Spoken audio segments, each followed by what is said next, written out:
27 লাখ টাকা আত্মসাতে মেহজাবিন চৌধুরীর বিরুদ্ধে জারি হলো গ্রেফতারি পরোয়ানা। অভিনেত্রীর দাবি সব মিথ্যা। নতুন নির্মাতাদের সাথে কাজ করতে চান না মন্দিরা চক্রবর্তী। 54 দৃশ্য কর্তনের পরও মুক্তি পেল না অ্যাডাল্ট ছবি the academy of fine arts. দর্শক সবাইকে আমন্ত্রণ, শুরু করছি Walker footwear presents showbiz and style 24। দেশ বিদেশের বিনোদনের নানা খবর সাথে নিয়ে আছি আমি শাহরিন জেবিন। ব্যবসায় অংশীদার করার প্রতিশ্রুতি দিয়ে 27 লাখ টাকা আত্মসাৎ, অতঃপর টাকা চাইতে গেলে দেয়া হয়েছে হত্যার হুমকি। এমন অভিযোগে অভিনেত্রী মেহজাবিন চৌধুরী এবং তার ভাই আলিশান চৌধুরীর বিরুদ্ধে গ্রেফতারি পরোয়ানা জারি করেছে ঢাকার একটি আদালত। ঢাকার নির্বাহী ম্যাজিস্ট্রেট আদালত 3 এর বিচারক আফরোজা তানিয়া গত 10 নভেম্বর তাদের বিরুদ্ধে গ্রেফতারি পরোয়ানা জারি করেন। মামলার বাদী আমিরুল ইসলাম গ্রেফতারি পরোয়ানা জারির তথ্য নিশ্চিত করেছেন। মামলার বিবরণ অনুযায়ী বাদীর সাথে পরিচয়ের সুবাদে মেহজাবিন চৌধুরীর নতুন পারিবারিক ব্যবসার পার্টনার রাখার কথা ছিল। সেজন্য বাদী তুলে দেন 27 লাখ টাকা। ব্যবসায়িক কার্যক্রম শুরুর উদ্যোগ না নেয়ায় বাদীর টাকা চাইলে করা হয় কালক্ষেপণ, এক সময় দেয়া হয় হত্যার হুমকি। যদিও অভিযোগ প্রকাশ্যে আসার পর মেহজাবিন বলেছেন ভিন্ন কথা। এক স্ট্যাটাসে তিনি বলেন, অনলাইনে আমার নাম ব্যবহার করে কিছু ভিত্তিহীন মামলা সংক্রান্ত খবর ছড়িয়ে পড়ছে, যা সত্য নয়।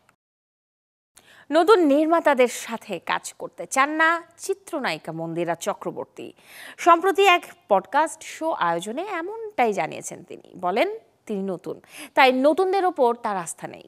মন্দিরা চক্রবর্তী আরও বলেন, নীলচক্র ছবিটি মুক্তি পাওয়ার পর তার কাছে 7 থেকে 8টি সিনেমার স্ক্রিপ্ট আসে, যেখানে অধিকাংশই নতুন পরিচালক, কিন্তু তিনি চান না আপাতত নতুনদের সাথে কাজ করতে। তাই 3 পুরনো নির্মাতার 3টি ছবিতে অভিনয়ের সম্মতি দিয়েছেন। নায়িকার মতে, তিনি নতুন নির্মাতাও যদি নতুন হয় তাহলে কিভাবে হবে? পরিচালকের অভিজ্ঞতার উপর ভর করে আগামীর পথ চলতে চান মন্দিরা।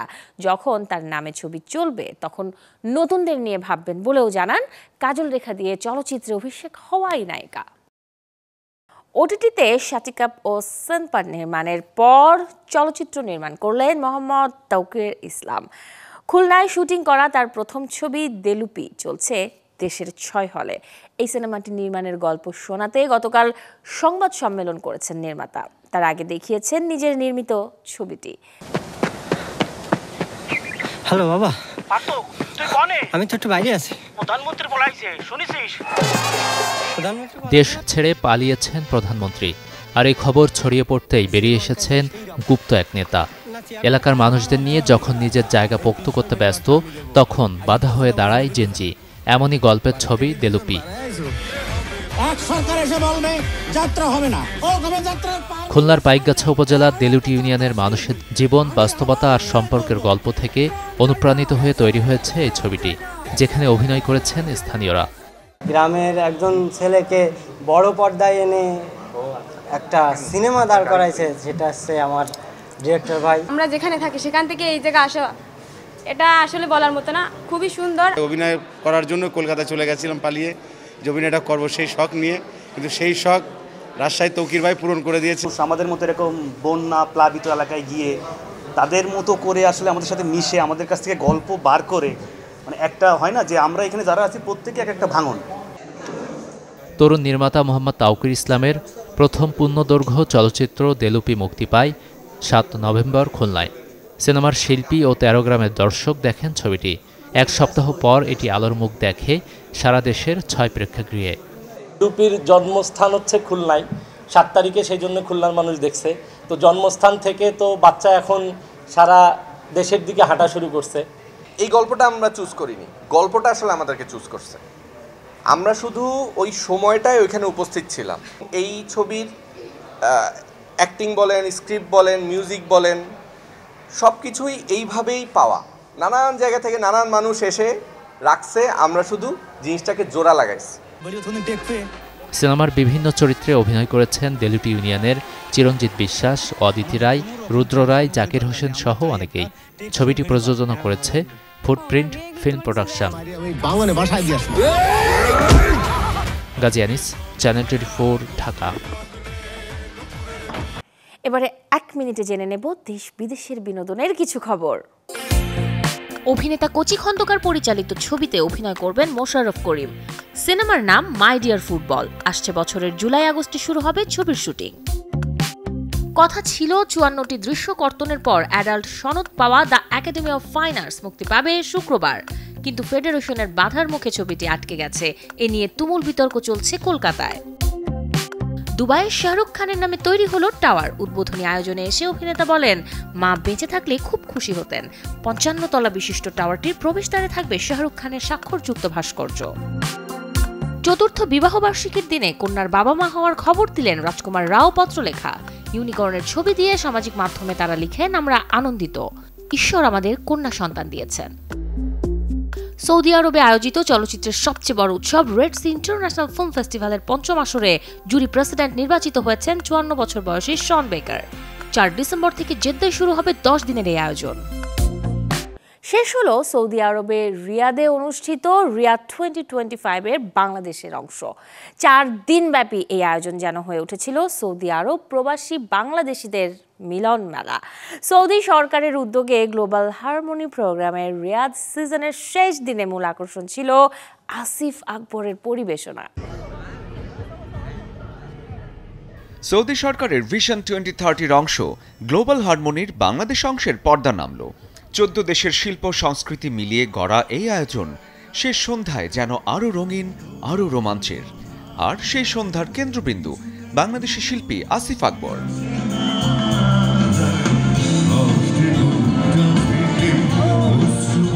মঞ্চে ওঠার পরই বদলে যায় পরিবেশ।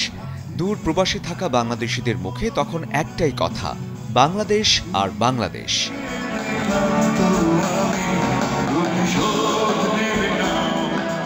গান আর কথার ভাঁজে আবারও মনে হলো সংস্কৃতি শুধু বিনোদন নয়, মানুষকে এক সুতোয় বেঁধে রাখার শক্তি।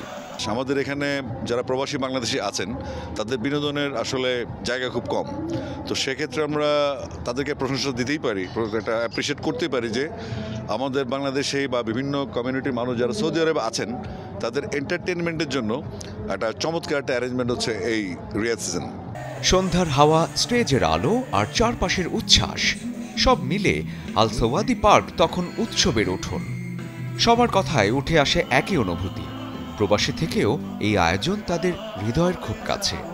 সবার অপেক্ষা, আসছে বছর আবারও দেখা হবে দেশের মানুষের সাথে। বিভিন্ন দেশের অনুষ্ঠানও আইসা অংশগ্রহণ করি, আমাদের দেশের অনুষ্ঠান এখানে হইতেছে, এখানেও আমরা অংশগ্রহণ করি। এতে আমরা সৌদি সরকারকে অনেক অনেক ধন্যবাদ। বাংলাদেশ থেকে যারা শিল্পীগণ আসছে আমাদের গান শোনাতে, প্রবাসীর পক্ষ থেকে সবাইকে ধন্যবাদ। এরকম প্রোগ্রাম প্রত্যেক বছর চাই আমরা খুবই আনন্দিত। আমাদের প্রবাস জীবনে আসলে এইটুকু আনন্দ আমরা আসলে খুবই আনন্দ। আয়োজনের পেছনে যারা কাজ করেছেন তাদের সন্তুষ্টি আরও গভীর। এখানে সৌদি গভর্নমেন্ট সম্পূর্ণ ফ্রিভাবে আমাদের এই অনুষ্ঠানকে আমাদের জন্য রেখেছেন। বাংলাদেশি কালচারকে আমরা সৌদি আরবের মাটিতে আমরা রাখবো, তার সাথে সাথে আমরা সৌদি আরবের কানুনকে আমরা রেসপেক্ট করব। রিয়াদ সিজন বাংলাদেশ অংশের এই শেষ সন্ধ্যা তাই শুধু একটি অনুষ্ঠান নয়, একটি স্মৃতি, একটি উৎসব আর কয়েকটা দিন একসঙ্গে থাকার গল্প। শরীফুল হক, চ্যানেল 24, রিয়াদ, সৌদি আরব। গতকাল বাংলাদেশ শিল্পকলা একাডেমিতে অনুষ্ঠিত হয়েছে লোকজ সাংস্কৃতিক উৎসব 2025। নন্দ শিল্প একাডেমির আয়োজনে এবারের আসরের স্লোগান ছিল হৃদয়ে শিল্পের ছোঁয়া। শিশু কিশোরদের সাংস্কৃতিক পরিবেশনায় মুখর হয়ে ওঠে আয়োজন ছিল সমবেত সঙ্গীত পরিবেশনার সাথে দলগত নাচ, যে নাচে শিশু কিশোররা উপস্থাপন করেন বাংলার হারিয়ে যাওয়া লাঠি খেলার নানা কোরিওগ্রাফি। অনুষ্ঠানে আসা আমন্ত্রিত অতিথিরা বলেন, দেশের নতুন প্রজন্মের প্রতিভা বিকাশে শিল্প, সৃজনশীলতা ও সাংস্কৃতিক ঐতিহ্য রক্ষায় সবার সচেতনতা আরও বেশি জরুরি। পাশাপাশি শিল্পচর্চার মাধ্যমে শিশু কিশোরদের মেধার বিকাশ এবং সৃজনশীল দিক উন্মোচনে অভিভাবকদের তাগিদ দেন।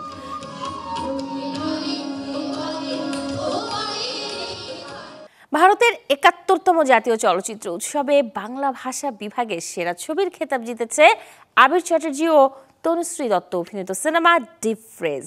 দাম্পত্য জীবনের টানাপোড়েনের গল্পে এই ছবিটি নির্মাণ করেছেন অর্জুন দত্ত। উৎসবের পর ২১ নভেম্বর ওপার বাংলার প্রেক্ষাগৃহে মুক্তি পাচ্ছে এই ছবিটি। অন্ধকারে যখন প্রথম মোমবাতিটা জ্বালানো হয় মুক্তির আগে যে ছবিটি অর্জন করে ভারতের ৭১তম জাতীয় চলচ্চিত্রের খেতাব, সেই ছবিটি এবারে আসছে প্রেক্ষাগৃহে। এরই মধ্যে এর ট্রেলারও প্রকাশ হয়েছে ইউটিউবে। ছবির নাম ডিপ ফ্রিজ। দাম্পত্য জীবনে দুজনের কাছে আসা সময়ের সাথে নানা অবহেলায় স্বামী স্ত্রীর সম্পর্কের অবনতি। একটা সময় মধুর সম্পর্কে হুট করেই বাধা হয়ে দাঁড়ায় কোনো তৃতীয় পক্ষ।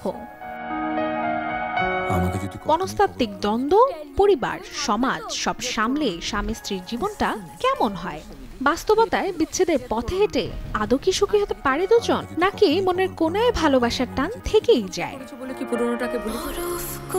অর্জুন দত্তের পরিচালনায় সম্পর্কের এমন টানাপোড়েনের গল্প উঠে এসেছে ডিপ ফ্রিজ সিনেমায়, যেখানে ছবির প্রধান দুই চরিত্রে অভিনয় করেছেন আবির চ্যাটার্জি ও তনুশ্রী দত্ত। এছাড়াও অভিনয় করেছেন দেবযানী চট্টোপাধ্যায়, অনুরাধা মুখোপাধ্যায় প্রমুখের মতো তারকারা।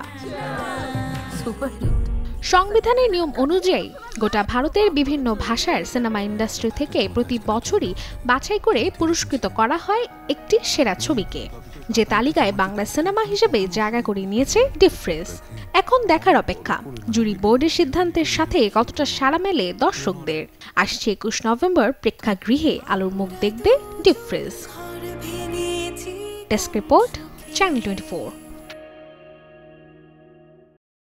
দক্ষিণের সুপারস্টার ধানুষ তার ৫০তম সিনেমায় প্রথমবার জুটি বেঁধেছেন বলিউড অভিনেত্রী কৃতি শ্যাননের সাথে।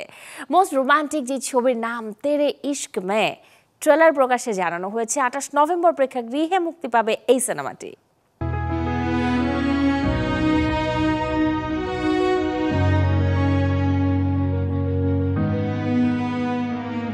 প্রথমবারের মতো রূপালী পর্দায় একসঙ্গে জুটি হয়ে ধরা দিচ্ছে বলিউডের দুই জনপ্রিয় তারকা ধানুষ ও কৃতি শ্যানন।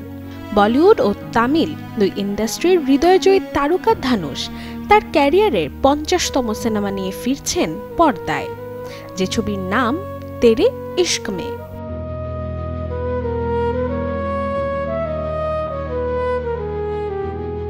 আনন্দ এল রায় পরিচালনায় ছবিতে ধনুষকে দেখা যাবে শঙ্কর চরিত্রে, আর তার বিপরীতে কৃতি শ্যানন রয়েছে মুক্তির ভূমিকায়।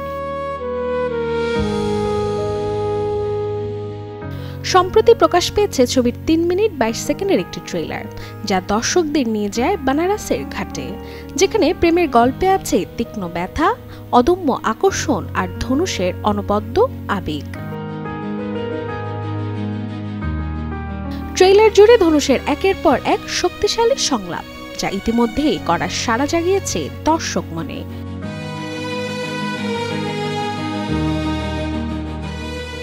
অ্যাকশন ও রোম্যান্সের মিশেলে তৈরি সিনেমা তেরে ইশক মে প্রেক্ষাগৃহে মুক্তি পেতে যাচ্ছে আসছে ২৮ নভেম্বর।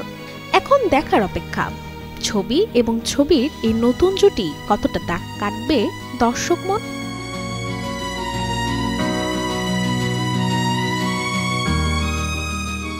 Desk report, channel 24।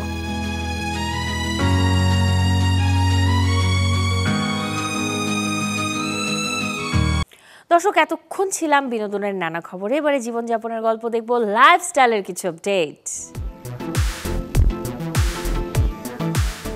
শহরতলি সহ জেলা, উপজেলা কিংবা বিভাগীয় শহরে শীত অনুভব হলেও রাজধানীতে তা এখনো অধরা। এর মধ্যেই শহর জুড়ে শুরু হয়ে গেছে জ্যাকেট, হুডির মতো গরম পোশাকের বেচাকেনা। বিক্রেতারা বলছেন সপ্তাহখানেক পর যেমন বাড়বে শীত, তেমনি বাড়বে শীতের পোশাকের দাম।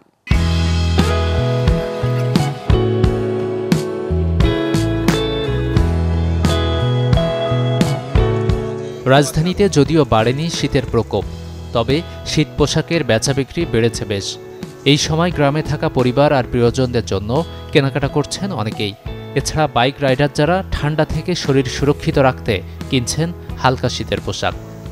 এটা বাইক চালানোর জন্য ডাস্ট কোট নিয়েছি, কোথাও পাই নাই, এই দোকানটাতে পাইছি খুঁজে, ভালোই লাগলো। মানে সব আইটেম আমার কাছে পছন্দেরই মনে হয়েছে। তো আমরা সময় পাই না, তো আমরা কাজ করি, সবসময় তো আসা যায় না, এর জন্য সময় করে আসলাম, যদি পছন্দ হয় নিয়ে যাব।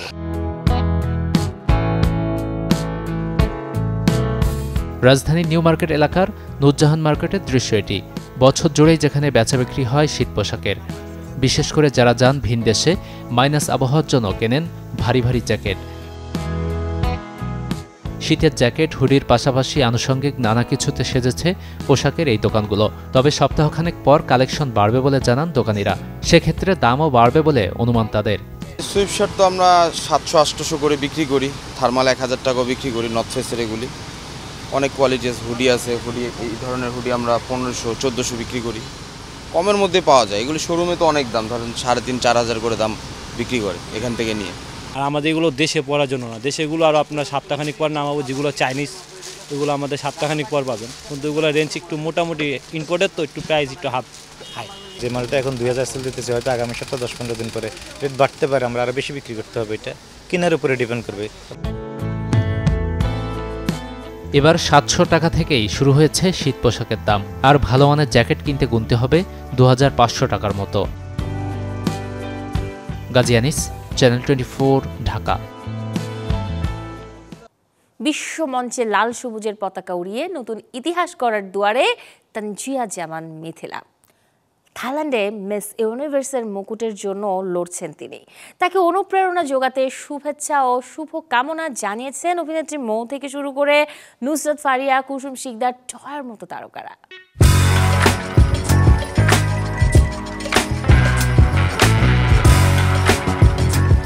বিশ্বমঞ্চে বাংলাদেশকে নিয়ে গেছেন এক অনন্য উচ্চতায়। তানজিয়া জামান মিথিলা মিস ইউনিভার্সের সবশেষ ধাপে দাঁড়িয়ে গুনছেন অপেক্ষার প্রহর, আর তার সাথে প্রহর গুনছে গোটা দেশ।